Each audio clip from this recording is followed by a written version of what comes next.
Yari ang mga nagapangunang impormasyon sa Panay Balita. Para sa mga headlines, President Bongbong Marcos nagpanguna sa pagpanagtag sang PAFF sa Antique. DoTr nag-aprubar sang 49 ka ruta sang PUJs sa Iloilo.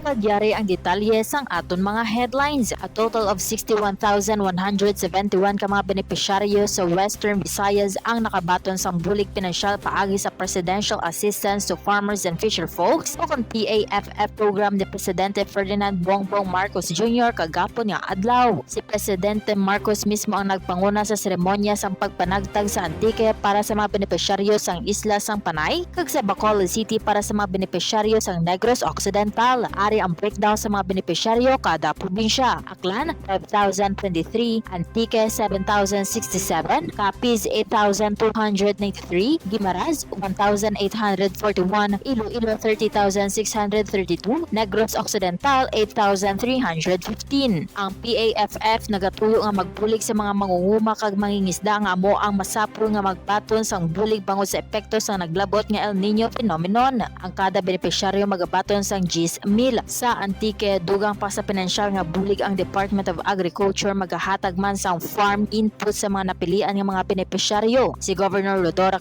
sang Antique nagpasalamat gid kay Presidente sa pagpili sa Antique para sa seremonya sang pagpanagtag. Sa piyak naman nga bahin ang First Lady Liza Araneta Marcos ara man sa Bacolod City kagapon nga adlaw para sa Love for All project, isa ka inisyatibo nga nagatuyo nga maghatag sang esensyal nga serbisyo medikal sa mga vulnerable kag disadvantaged nga mga grupo. Ang proyekto nga laboratorio, konsulta at gamot para sa lahat, isa ka kolaborasyon sa tunga sa mga ahensya sang gobyerno, mga local government units kag private sectors. May mga 1,500 ka mga benepisyaryo nga magabenepisyo sa sininga programa.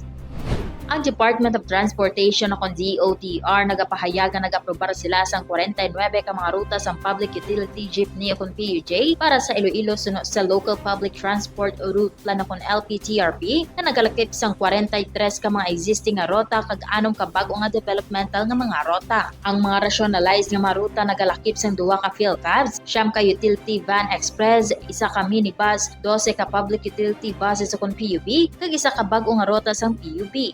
Ang Land Transportation, Franchising and Regulatory Board o kung LTFRB magahiwas ang final evaluation antes magpagwa sang Notice of Compliance sa Provincial Government kag pagkatapos sini isa ka ordinansa ang pagpasaron para sa implementasyon. Ang LPTRP nagatuyo nga optimize ang mga ruta, reduce ang mga congestion kag pagpaayo sa serbisyo para sa mga commuters. Sa tunga sang 6 ka probinsya sa Western Visayas, ang Guimaras kag Iloilo lamang ang nakabaton sang aprobado nga LPTRP. Sa amuman nga paagi, 3 lamang sa napulo ka mga syudad nga nagasulat sang ila LTPRP gan pahayag sang DoTr nga aprobado. Ang kada ubos nga approval rate resulta sa mga kahuol sang resubmission sa mga local government units o kung LGUs nga nagakinahanglan sang dugang nga tion para sa mga revision. Sa Iloilo City, temporary measures nga nagapahintulot nga 40% sa mga jeepney halin sa mga purok-purok nga kabanwaanan ang makasulod sa syudad sa peak hours kag 25% sa off-peak hours. Tanan nga mga jeepneys ginasugdan sang holidays kag weekends samtang wala pa ang compliance notice issuance. Ang LPTRP bahin sang Public Transport Modernization Program nagapromisa sang pag-ayos ang pangabuhian para sa mga drivers kag operators kag mas maayo, mas siguro kag mas komportable nga transportasyon para sa mga commuters.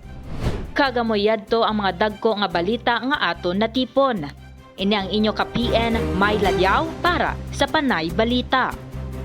For more stories, check our website www.panaynews.net. Follow us on Facebook, Instagram, and Twitter, and subscribe to our YouTube channel.